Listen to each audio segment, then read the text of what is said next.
The last thing you want to hear when you need your auto insurance most is a robot with countless irrelevant menu options. Which is why with USAA Auto Insurance, you'll get great service that is easy and reliable, all at the touch of a button. Get a quote today. Restrictions apply. USAA. Vitamin Water was born in New York because New Yorkers wanted more. Like more flavor to go with all the flavor.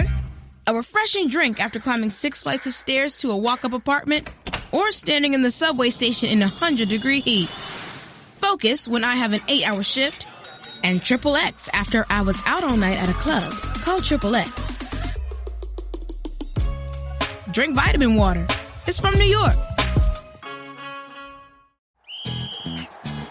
Hilton brings you new ways to stay, with experiences that let you capture the glory days. Introducing the Graduate Hotels. Each inspired by local college towns, these stays are always original and never boring. Get in touch with traditions all across the country and enjoy a stay that's a class above the rest. Book at Graduate Hotels with Hilton Honors Points at Hilton.com. It's a win-win. Hilton, for the stay.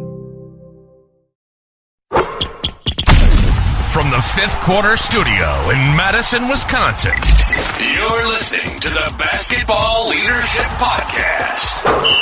Here are your hosts, Steve Collins and Greg Berg. Hey, Coach. Welcome to the Basketball Leadership Podcast. I'm so excited you decided to join. Before we jump in, real quick, go over and check out Coach Berg's website, gberg.gumroad.com. It is awesome. You will not be disappointed. It's a little bit of everything. There's free resources over there with a preseason checklist, off-season playbook, all sorts of great things. Go over and check it out. All half of it's free. I should yell at him for all the free stuff he's giving away, but it's great. His team leader OS is awesome. So go over and check that out. Also, when you're there and you're thinking about it, go over and check out teachhoops.com for coaches who want to get better. You take that leadership, you take all the stuff that I have built over the last 30 years to build a nationally ranked team, to be nationally ranked, to win 3 state championships. Everything I have learned over the last 30 years is in teachhoops.com. Go over and check it out. I don't think you'll be disappointed. 14-day free trial. And let's head off the podcast. I am your host, Coach Bill Flitter. Today we have our guest back, Shay Balish. This is your 4th time, Shay. Might be a record for having guests back on. We appreciate you taking the time. We go in with the idea that, hey, let's do about a half an hour, and we end up staying for about an hour because you're just full of knowledge, and I always have so many good questions for you. So again, I really appreciate your time, your generosity to our community. So welcome to the show, Shay. Bill, you're making me blush. I appreciate it.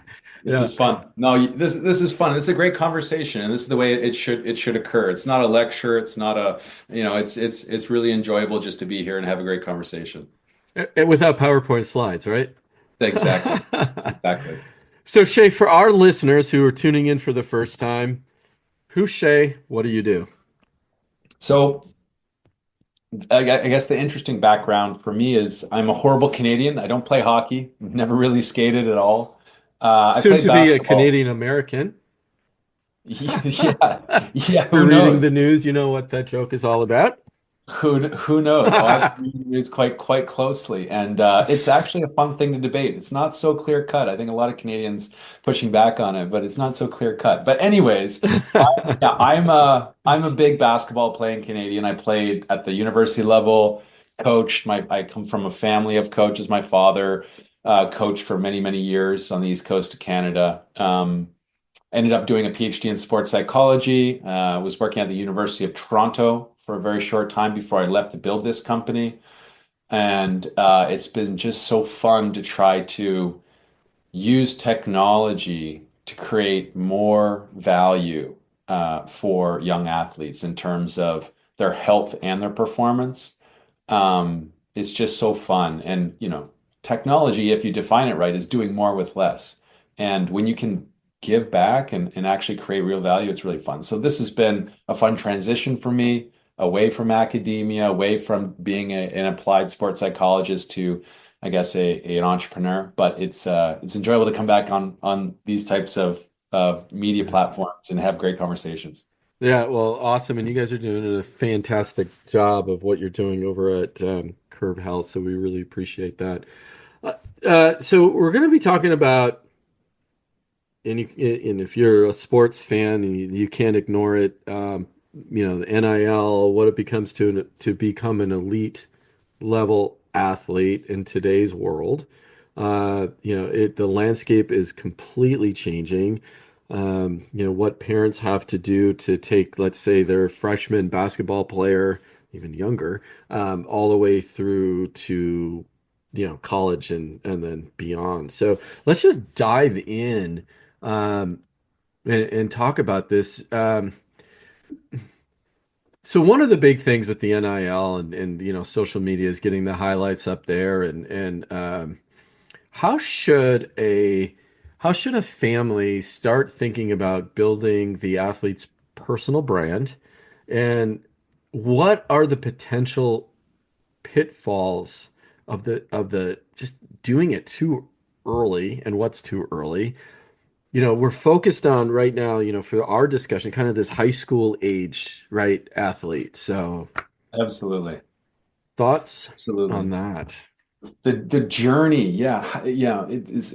There's a whole field of research, some of it in the fields of sports psychology, where they try to understand the developmental pathway of elite athletes and what is the best pathway? How should we design all of our systems, our coaching programs, all the way down to the healthcare for these athletes?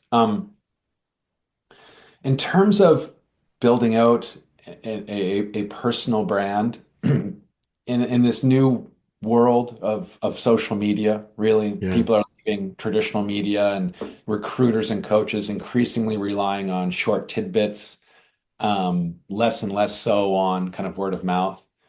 That it is incumbent upon families and athletes to make sure that they have a strong athletic resume, whether that's recruiting profile or highlight profile or just statistics that actually get out there. Um, the biggest the biggest thing to think about though for youth athletes is their motivation. And there's a lot of people, in the world that say, courage is in far shorter supply than intelligence. And probably also in athletics at the youth ages, motivation, the motivation that it takes to be an elite athlete is in far shorter supply than the competency to actually be an elite athlete. Elite athletes are often a little neurodivergent. Now, that's a nice way of saying it. They Yeah. are incredibly competitive, incredibly obsessive, incredibly detailed, very much intelligent. And it's so, if that is sometimes a limiting factor at the early ages to go through the process and make your way through, anything that you can do to sustain that flame of motivation, excuse me, is really important.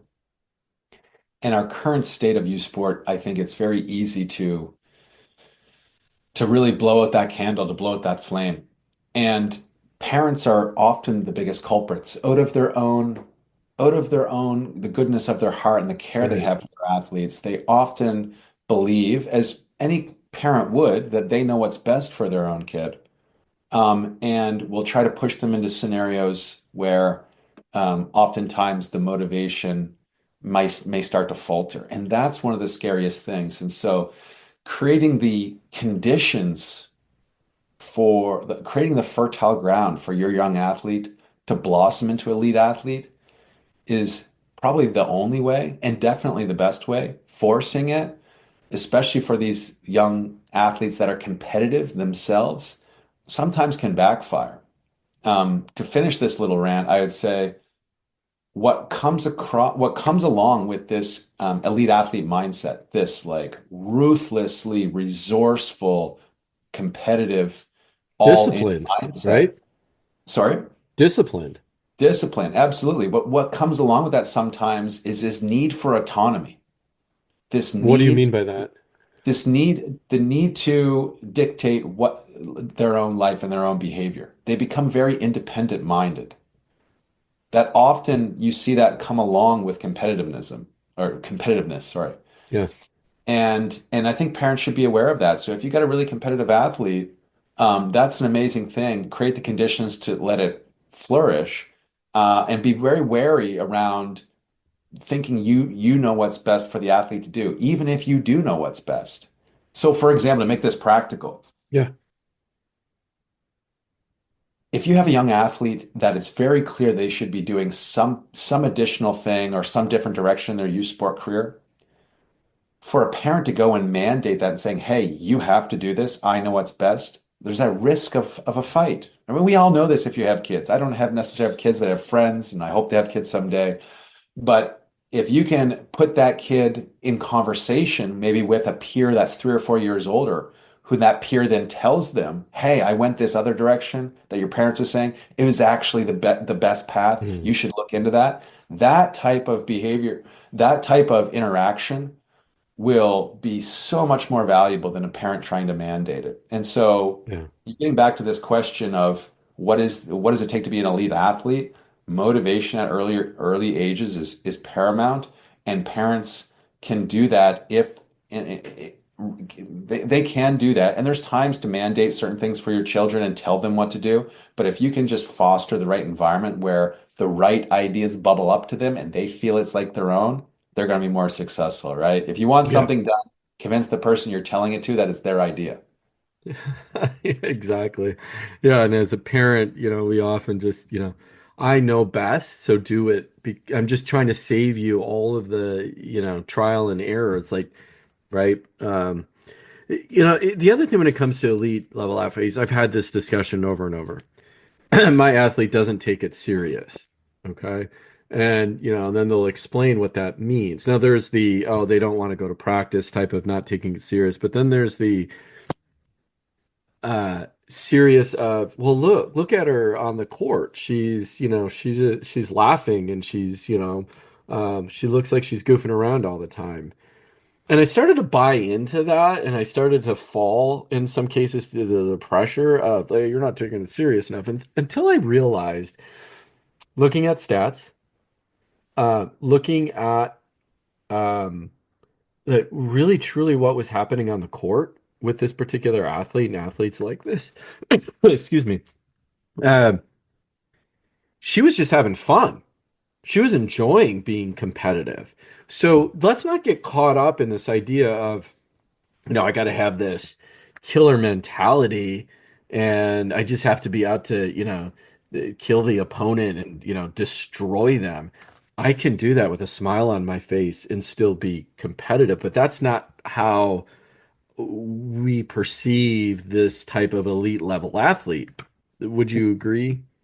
Yeah, well, I think people conflate a lot of different aspects. Competitiveness doesn't necessarily mean violence or aggression. And there's many ways of competing. And so when you really look at, certain athletes, sometimes their competitiveness boils over and it can lead to aggression because they're so goal oriented, and some people will get in their way of achieving that goal, but it doesn't necessarily require any type of aggression or any type of intimidation or even trash talking to make it practical necessarily. Yeah. Um, and I think there's like a wisdom in that. I've tended to coach young men, and not to make gendered or sex specific, to talk about sex or gender differences, but I would often sometimes scold some of my more competitive athletes because their competitiveness would lead to sometimes aggression that was actually hurting their performance. Mm, That they wanted to gloat if they had dunked the ball, and gloat and not run back fast enough to prevent the fast break on the other end. I would highlight how contradictory that actually is and how anti-competitive, and how they must not really care about winning if they're willing to engage in those. And so helping the athletes define that line between what true competitiveness is, and the focus on winning versus the kind of the social gloating yeah. and aggression is important. I think teaching point for athletes. All right. So I'm going to paint you a scenario. Um, y- I have I'm a parent. I have an athlete who let's say they're freshmen in high school. They're showing uh, they're showing ability. They and not only just ability, but they seem to be gravitating towards basketball, and they look pretty good compared to their peers. Okay, they have stressed to me that they want to play at the next level. They want to play in college. At a high level, walk me through the next 4 years. Again, at a high level, there's lots of, and I know there's lots of nuances to every situation, but in today's landscape, what can I do to, as a parent, as a coach, help this athlete pursue their dream? Let's assume they're talented enough that they could. Right. So this is not really a question of improving performance, but also We're going to ensuring come that. back to that where it's like, are you sure this athlete's good enough to play at the next level? Because, we got rose-colored glasses on when you have kids. So we'll come back to that question. Yeah, I think it's a really tough question of how to brand. And in this world, branding matters. I mean, who would have known that the average person, if you work in business, really needs a clean, attractive looking LinkedIn profile?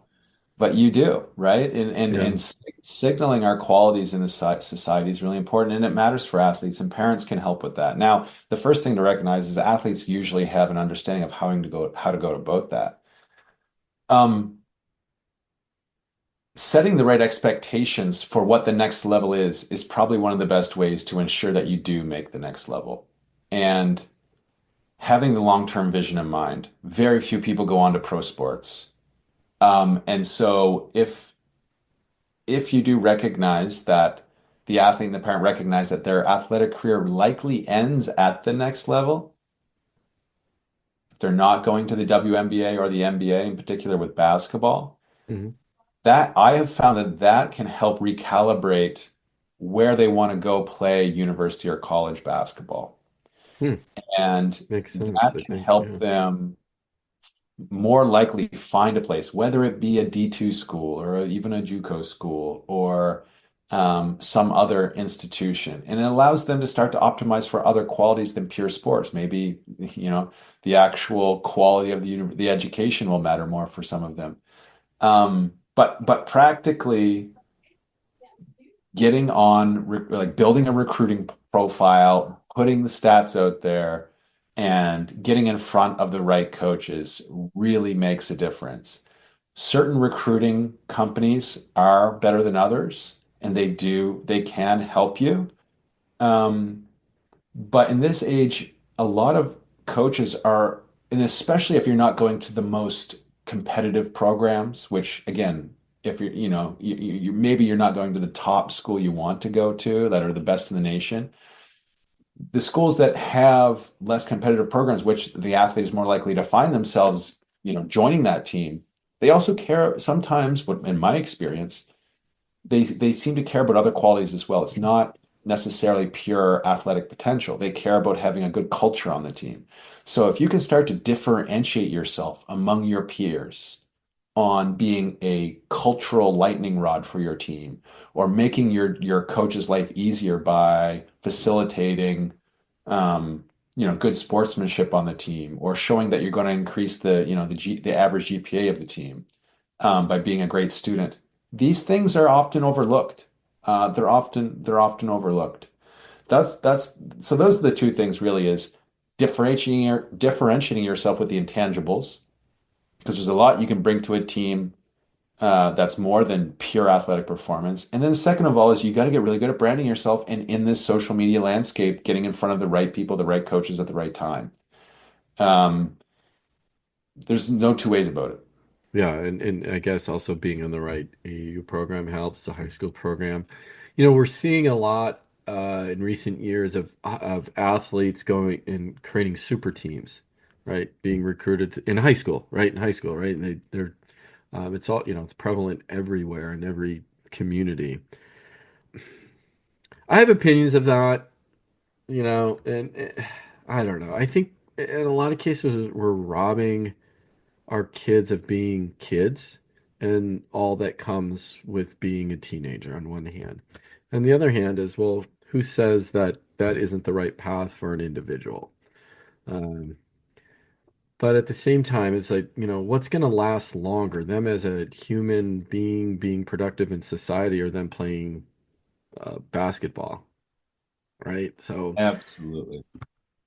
and I think that's just of course, it's an individual. You got to, it's an individual thing, but I don't know. It's so tough. It is. It's so tough. I see these super teams. I mean, even the NCAA is at a kind of a somewhat existential risk around, if is just the richest schools going to just track the best athletes, and are they going to like separate and break away and have their own little leagues, and because the competitive level is so different, and is that going to like break the foundation of the NCAA? We don't know. But a lot of these questions are happening, and I think there are athletes that end up joining super teams that do themselves a real disservice. Like it can help, right? If you have a high profile team and you need to get identified, and you're going to play and not just sit on the bench. Well, that's the thing. It's like, right, you never really know, right? And if you haven't already demonstrated some individual accolades and you're doing it mainly for a branding reason of joining the super, I guess this is what I'm boiling down and saying. In my opinion, super teams are a branding exercise rather than a developmental exercise. At these levels, it's still valuable for the best athletes to learn how to make their teammates better and to play with the level that they anticipate. They're going to be facing all the double teams, a box and one, whatever it may be. Where they necessarily wouldn't experience that on the super team. And then maybe they can practice at a higher level. Maybe their gamesmanship is a little bit different.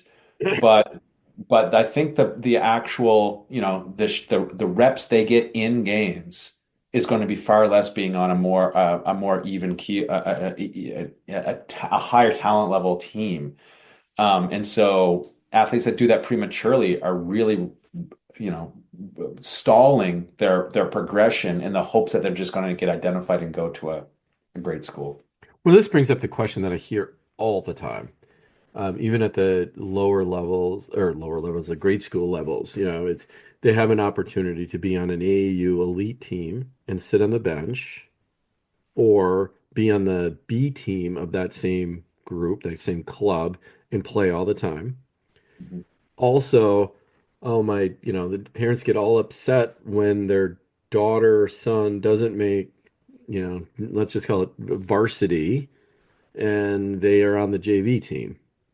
Where on the JV team, they're going to play every game, and they're going to be, the top one or two people on that JV team, but they'll never be able to say, I didn't make varsity as a freshman or as a sophomore, right? And we get caught up in that.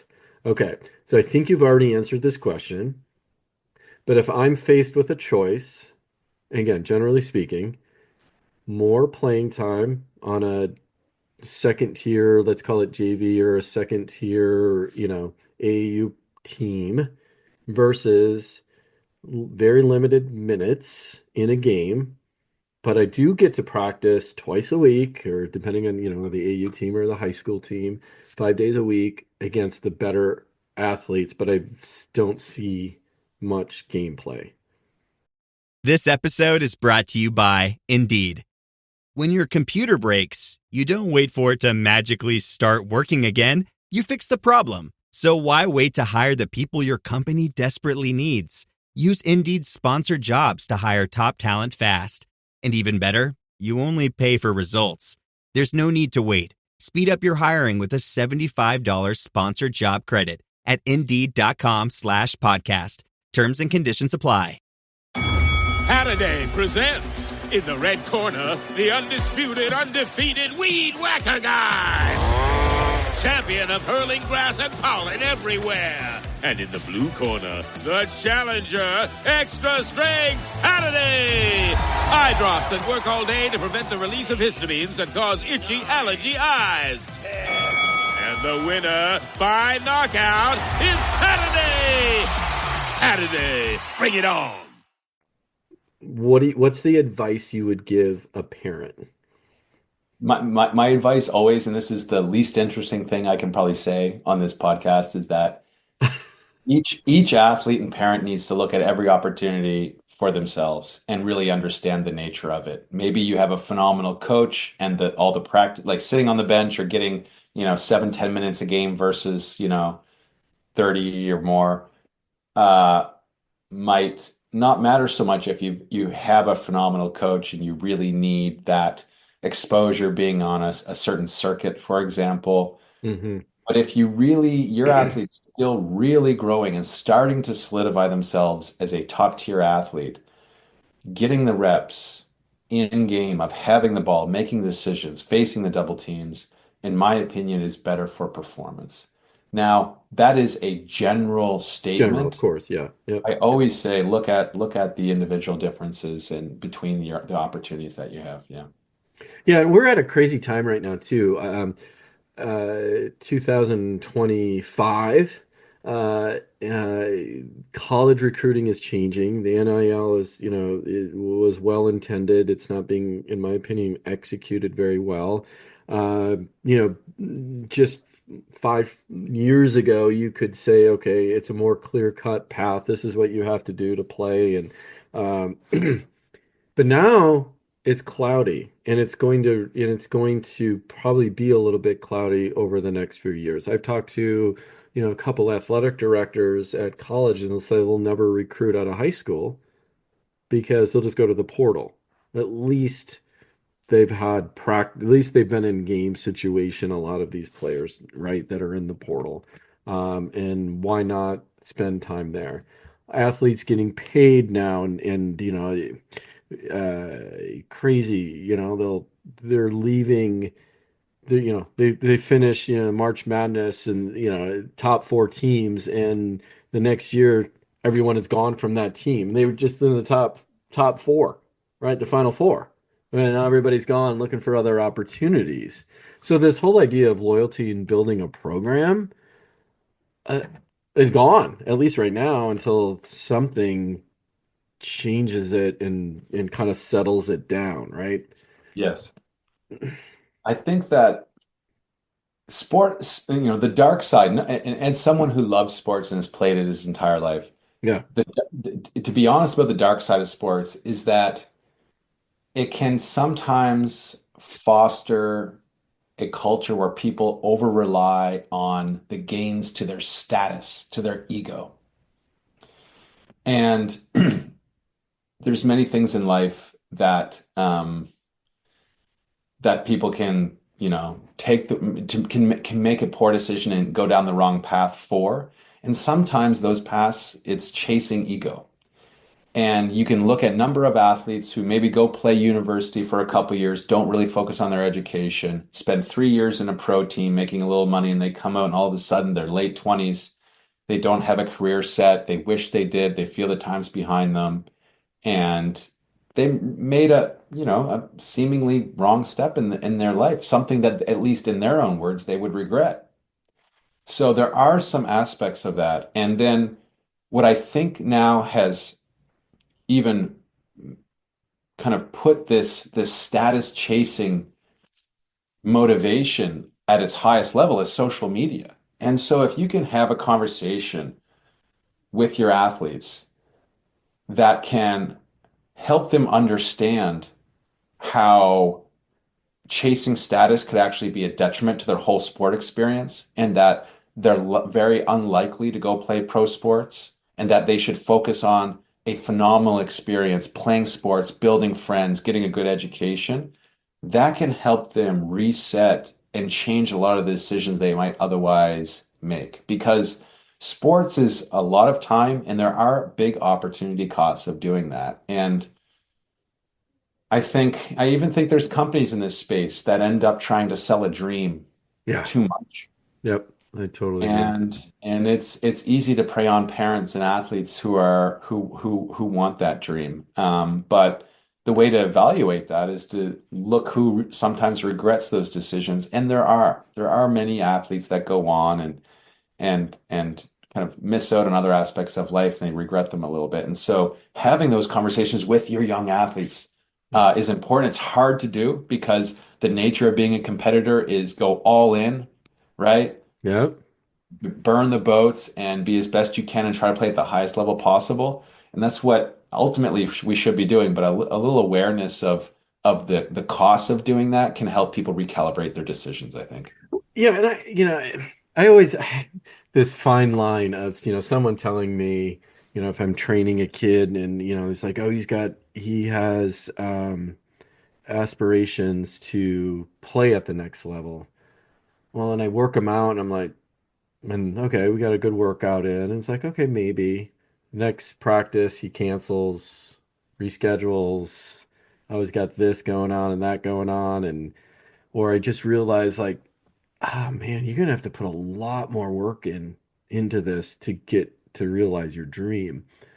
And I never want to tell an athlete, at least a young athlete, you know what, you're not cut out, right? And I know there's other ways to soften that by saying, okay, are you ready for that type of responsibility? Here's the laundry list of things that you'll have to do, right? And here are some things you may have to give up to sacrifice to realize that dream. And I think that's a better way of saying that. But when there's an athlete that just, I mean, just especially as they get towards the high school level and they're just not, they don't have the athletic ability to compete at that level. When do you get real with them? Right? And It as is a parent, and it's hard. it's such a tough conversation to have. And ultimately, I think you set up the circumstances for them to come to that realization themselves. Mm-hmm. And again, like how ironic and funny is the world set up where like parents speaking directly to their kids sometimes isn't always the best strategy. Of course, everyone wants to be direct and transparent and like say it like it is. But the kids come installed with software that sometimes wants to supersede or navigate around their parents. And so, having your athletes talk to some athletes that have gone through the process, maybe just graduated or in university, and they can kind of talk some sense to them and help them understand. Now, the other part is the beauty of sports in some ways. So in my research days, this was never published, but we jokingly called some of the personality and the character development benefits of playing sports. We called the kind of failure vaccination hypothesis, which is what sports actually do for young athletes is give them seemingly very real ways to fail, right? You're learning to compete. You're learning that what you give is what you get is what you give. And you have to earn it, and you got to cooperate, and you got to develop all these social skills and real opportunities. And for most, there is some type of at least failure broadly defined because they're not going on to the pro level. And so they develop all of these skills and they recognize what it takes and they take that into other areas. And that transition, that like learning curve of having the school of hard knocks that is sports sometimes, right? Yeah. Taking that into the rest of their life is the beautiful transition. And when sometimes that transition becomes broken because there's too much ego or a failure to be aware, like a failure to not accept some of the learnings that sport can offer people. And so that's where I really worry about it, and some people like to say it's quite clear in sprinting, right? At least it's somewhat clear you fail fast and you're not going to be maybe the best ever. But in some of these other team sports, the dream can go on and there can be sometimes a little bit of wasted time spent doing something where someone's life could be a lot more productive or fulfilling doing something else. So yeah, it's tough. And you do want your athletes to fail at some level, but it's the right type of failures. Yeah, absolutely. It's funny. I only got two things. I had breakfast this morning with a Division I volleyball player, and she played at big time college. And as she's out, she's in the workforce. She's a year and a half into her career. And, one thing that she had a first interview, she's getting a second interview, and she was sitting down, we were going through the questions they might ask, and one of the things that came up in the conversation was she wasn't this particular thing, right? You're not always 100% qualified for the job. And I said to her, I said, but wait a second, you need to bring in the fact that there's this, you're very well organized. You had to be. You had two full-time jobs. You're a Division I athlete and you were a college student, and you had to be disciplined and organized.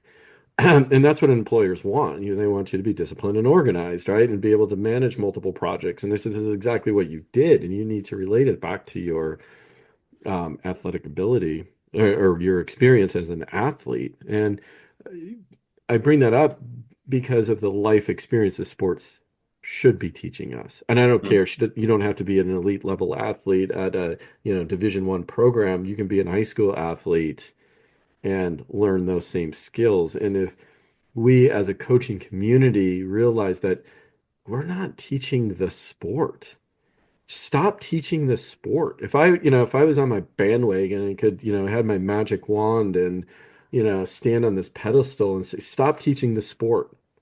The sport is one small aspect of it. That's not why we do sport. No. We need to teach life lessons and how sport can help us learn how to fail, how to win with grace, how to lose with grace, how to deal with people you don't maybe necessarily like, how to speak to adults, how to bite your tongue when a ref makes, quote unquote, the bad call, how to deal with your mom and dad who you really respect, who quite frankly are being out of line, right? How to deal with a coach who you don't like, but you know what? He's the high school coach and you got to deal with him. Just like someday you might have a boss that way. And if we can teach those things, the athletes will rise to the top who are going to go on to play, and we will create a better society and get our focus off of all what we're focused on right now, which is the money aspect of sports, and just into the idea of just, I want my athlete to play Division I because, like you said before, it's an ego. Like, stop. Yeah, absolutely. And Sorry, I went on a rant there. I don't usually that rant was like that, good, but Bill. man, it's just like, let's go. That's a good one. I completely believe and buy everything you're saying. I think that, the best kids are going to rise to the top. A coach isn't necessarily going to stall or hurt a kid from becoming that elite level athlete if they have the qualities to. They're going to get noticed, they're going to get seen, they're going to be in the right environment. And yeah, you might be able to accelerate their learning a little bit. But one thing a coach can do is fail to institute all of those great learning experiences, right? Absolutely. And they can really rob the kid, because if you really think, what is the benefit? When you interview a bunch of people that played sports growing up and you say, do you regret that, or were you happy about that? What did you really gain from that? Was that a good investment of time during your childhood? And the vast majority say, yes, I became a better man or a better woman because of it. Absolutely. That is the real yield, and coaches need to understand that that is actually their responsibility. And and it can manifest in many different ways. Discipline, of course, being able to push yourself beyond your limits. I played for some rowdy, authoritarian, old school coaches that would say crazy things, but the way at least I responded to them made me realize I had layers that I could tap into to become a better player and a better person. I could push myself far beyond what I anticipated athletically, aerobically, but also socially. I went from being this all-star athlete in a small town, like a little like Indiana Hoosier type community in Eastern Canada, to, scoring 50, 60 points a game in junior high, to quickly becoming a role player on a like essentially provincial team when I'm 14. What a phenomenal change in role, right? Where I'm like Yeah. averaging 40 points to be averaging 15 or, 10 or 15. And I'm setting a lot more screens and I'm working on getting other everyone like phenomenal learning experiences from those coaches. And I wouldn't take anything back, but I'm glad I had those social learnings because if I look back on my sport experience personally and I say, actually, it made me a little bit more of a mean guy, or I'm a little bit more jaded now, or competitive, or it would really put a bad taste in my mouth around my whole sport experience. So if that's really what they hold, the coaches need to know that's their responsibility. Well, yeah, and I look at my own personal experience with my child, who is now a senior in college. He wanted to play in college, was a backup catcher on his high school team to a player that uh, went to I don't know where, Michigan, to be a catcher. Amazing. And my son walked on at his team, got at least a tryout, did the fall ball with the baseball team, and then came to the realization that, yeah, no, it's not for me. Like, but then he felt so bad about it, and the reason he felt bad was because of the investment his mom and dad made me in his baseball career prior to that. Hmm. And he apologized. I'm like, dude, that, you don't have to, that's not, you don't have to apologize. Like, that's part of who you were, what you did. And, he was all in on baseball. I bet he caught more innings because he worked with a pitching coach than any other catcher in the Bay Area during his Wow. high school career. Um, but like, when you're done, you're done. And his coach had the best response. His college coach. He walked in, and of course my son was all nervous and what is he going to say? And because he felt like he was quitting, like, quitting is a bad thing, right? My son just realized his path wasn't going to be baseball for the next 4 years. And his coach said, and this is a good coach, he said, Jack, everybody has this day. Yours just happened to be now. I had this day. I got to play at a higher level, but I had the day. Every player has this day. You come in and tell the coach, like, yep, I'm done. And you have to admit to yourself that you're done. And I just thought that was a beautiful thing. One, it's just like, yes, you invest in your children, and we haven't even touched on that subject. Um, but we do it because they're our children, and we want to help them pursue a passion, something they love. And as you can't just walk onto your high school team, in most high schools these days, and never played before and then try to make your basketball team. Not going to happen in most cases. Uh, so we need trainers. We need to play year round. We need AAU teams at the youth level. $2,000 just to join the team a year, right? Plus all the travel, and it's getting really expensive, and it's weeding out maybe potential athletes who can't afford to be there, Yeah. right? And it's weeding, to interrupt, sorry, it's No, also you're weeding good. Yeah. out different styles of playing the sport. In basketball, Mm-hmm. basketball has always had a culture of scrimmaging, if you want to call it that.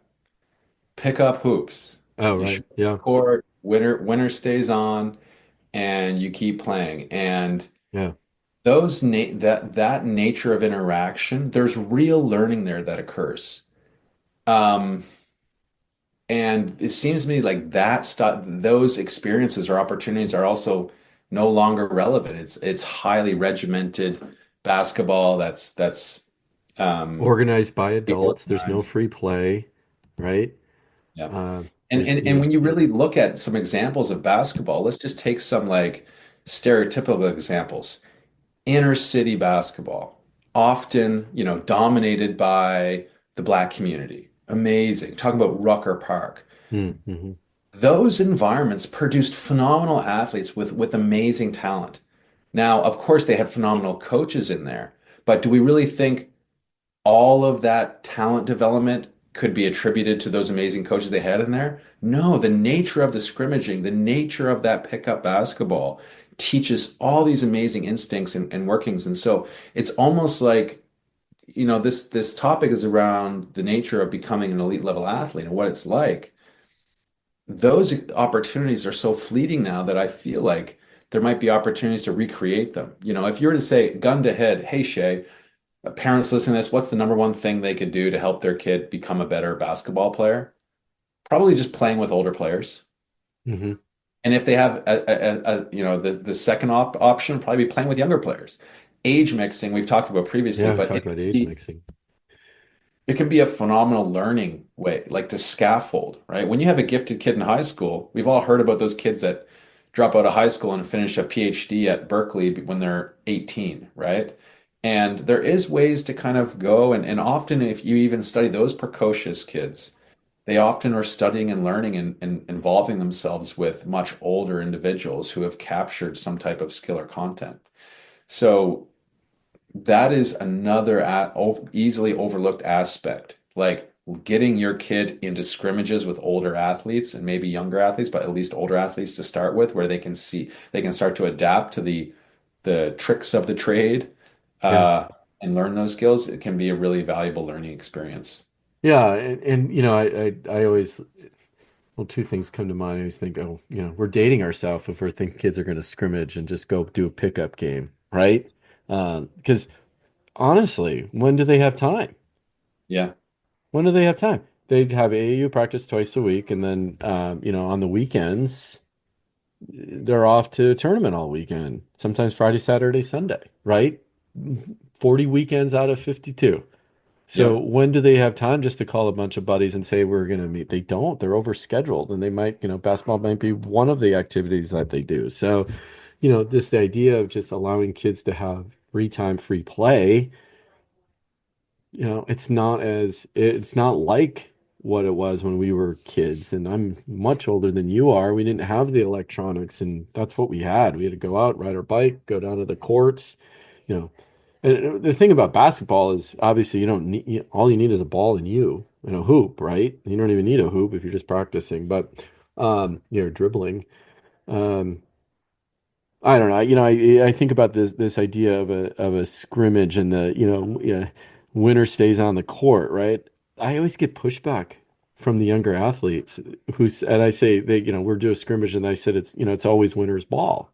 And they're like, well, that's not how basketball works. I'm like, well, that it makes you more competitive because you want to stay on the court. Like I understand that's not the way basketball works, but work harder to stay on the court. If you don't like coming off, then be more competitive, right? Make sure the other team doesn't score. But I love, maybe I'm too much of a contrarian sometimes, but in some ways, out here, there's no one way of doing things, no unwritten rules, and no shortage of adventure.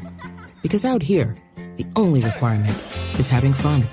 Bank of America invites kids 6 to 18 to golf with us. For a limited time, sign them up for a free 1-year membership, giving them access to discounted tee times at thousands of courses. Learn more at bankofamerica.com/golf with us.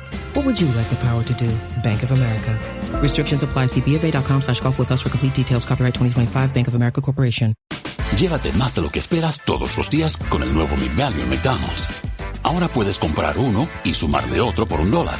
Así que cuando tu equipo favorito enfrenta a sus rivales, enfrenta tus antojos con $5 Meal Deals. Y si estás corriendo para alcanzar el desayuno, corre al app para llevarte ofertas antes del cutoff. Tú decides, y con Big Value, tu decisión siempre rinde más. Precios y participación pueden variar. BOGO $1 válido para un producto de igual o menor valor. Debe estar registrado en Rewards para ofertas en el app. It's easy to conflate competitiveness and status driving. But if you really separate those two, it's almost like there's been too much status driving, too much looking cool in the sport of basketball. And actually maybe not enough actual real competitiveness. People are scared to, go all in, because going all in today's world means really risking failure. Right. And we do that, right? And in this social media age where anyone can be ostracized for saying the wrong thing or doing the wrong thing, or the wrong clip goes viral, you get a lot of kids that aren't willing to put it all on the line and go all in. Yeah, that's a good point. it's tough. I'm reminded of this old, I don't like this analogy. It often triggers all my friends in sports when I say it. But I find it an interesting little perspective change where that they say that if you are a good loser, right? You exhibit really good sportsmanship from losing. Yeah. You're an actual loser because the real winners are poor losers. The real Yeah. winners care so much about losing that they can't help but be unsportsmanlike when they lose. And I don't necessarily believe that to be true. I definitely don't. I studied sportsmanship and morality in sport and, how to develop moral character with athletes. I actually published some studies on that. But it does give you a perspective change around like there are certain elite athletes, which we started this talk about, that are really neurodivergent, like Yeah. Michael Jordan. He is the top of my list. I still fanboy over the guy, idolize, truly not just the best athlete, but best competitor. But is he a guy that, you know, if you had, if Was he he a was good growing up, loser? if you had a daughter, would you want her to, be his partner? Maybe, maybe not. He's addicted to competition. He can't help but gamble and Yeah. challenge people. And Interesting. Right. he, Yeah. so there is this, and with the elite level athletes, and maybe an angle here for parents, if you're listening, parents and coaches, and you're working with some athletes that have some, at least in the youth sport, maybe like behavioral or they're neurodivergent, right? They've got like extreme patterns of behavior are really aggressive. Like it's always an opportunity to kind of channel that in the right way because oftentimes the elite athletes do have a little bit of a different mindset. And so rather than push some of those athletes out, it could be an opportunity to see if you can cultivate them and use them and channel them in the right ways. A lot of athletes talk about how, they were struggling in life and maybe getting into the, hanging with the bad crowd and doing whatever in sport gave them that channel to go focus that energy. And, we also want to make sure that, each athlete, despite being maybe overly competitive, does get channeled in the right way too. Yeah.